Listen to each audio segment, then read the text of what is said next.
আওয়ামী লীগ অনির্বাচিত সরকার হবার কারণে আপনি ভারত বলেন, চীন বলেন, যুক্তরাষ্ট্র বলেন, রাশিয়া বলেন, প্রত্যেকেরই কিন্তু একটা সুবিধা হয়েছে। কূটনীতি তো আসলে কোনো চ্যারিটি না, প্রত্যেকে যার যার স্বার্থ অনুযায়ী কাজ করবে। এখন মুশকিলটা হচ্ছে বাংলাদেশে এমন একটি সরকার আছে যে সে যদি যুক্তরাষ্ট্রের সাথে বসে তখনও তার বার্গেনের টুলটা একটাই থাকে, আমাকে যে কোনো ভাবে ক্ষমতায় আসতে হবে। যখন সে চায়নার সঙ্গে আলাপে বসে তখনও তার ওই একটাই বার্গেন টুল থাকে, আমাকে যে কোনো উপায় ক্ষমতায় রেখে তারপরে তুমি যা যা চাও সেগুলো হবে। ভারতের সঙ্গে যখন বসে তখনও সেই একই বিষয়। সুতরাং এই সরকার যতদিন পর্যন্ত দেশে থাকবে ততদিন আপনি চায়নার সঙ্গে বার্গেনের কথা বলেন, ইন্ডিয়ার সঙ্গে বার্গেনের কথা বলেন, কিংবা আমেরিকার সাথে বার্গেনের কথা বলেন, তাতে দেশের কথা, দেশের মানুষের কথা আসবার কোনো কারণ নাই। এবং এই যে বলা হচ্ছে 2+2 বৈঠকের পরে এক ধরনের পরিবর্তন দেখা গেছে যুক্তরাষ্ট্রের আচরণে, আমি যদি একজন বার্ডস আই ভিউয়ার হই, আমি যদি উপর থেকে জিনিসটা বোঝার চেষ্টা করি, ভিতরের বৃত্তের বাইরে গিয়ে বৃত্তের ভেতরটা দেখবার চেষ্টা করি, আমার কাছেও কিন্তু তেমনই মনে হবে যে 2+2 যখন ভারতের সঙ্গে যুক্তরাষ্ট্রের এই বৈঠক হলো তখন সত্যি অবস্থা ক্রমশই পরিবর্তন আমরা লক্ষ্য করলাম। যেই গণতন্ত্র বা মানুষের ভোটের ব্যাপারে খুব উচ্চকিত ছিল যুক্তরাষ্ট্র, তারা কিছুটা টোন ডাউন করলো এবং এক পর্যায়ে আমরা দেখলাম পিনাক রঞ্জন চক্রবর্তী তিনি খোলামেলা ভাবেই বললেন যে ভারত বাধ্য করেছে যুক্তরাষ্ট্রকে বাংলাদেশের ব্যাপারে তার দৃষ্টিভঙ্গির পরিবর্তন আনতে। তবে হ্যাঁ, এটা আমাদের আসলে ভুলে গেলে চলবে না। আমার মনে হয় এটা সরকারের মাথায়ও খুব ভালো মতোই আছে যে যতই তারা লুক ফরওয়ার্ডের কথা বলুক, যতই তারা অন্যান্য ইস্যুকে সামনে নিয়ে আসুক, তাদের বার্গেইনের একটা বড় অংশ জুড়ে democracy, human rights, freedom of speech, এই জিনিসগুলো যুক্তরাষ্ট্র তাদের বার্গেইন টুল হিসেবে সবসময় বাংলাদেশের ব্যাপারে ব্যবহার করবে। এবং ভারত কতদিন এই সরকারকে রক্ষা করে সেটাও একটা দেখবার বিষয়। এই কারণেই বিষয় যে ভারত মনে করছে তার সেভেন সিস্টার্স এর নিরাপত্তা বেস্ট প্রোভাইড করছে আওয়ামী লীগ সরকার।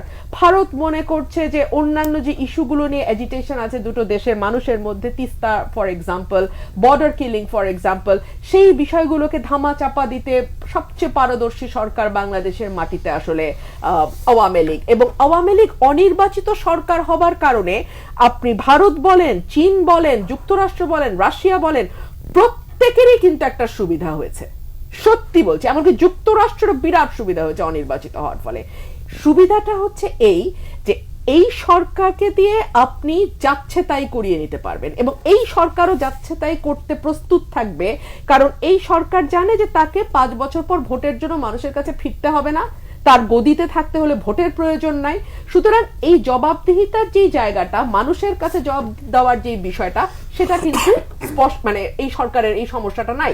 সেই কারণেই এটা চায়নার জন্য যেমন সুবিধাজনক একটি দেশ, একইভাবে ভারতের জন্য সুবিধাজনক একটি দেশ।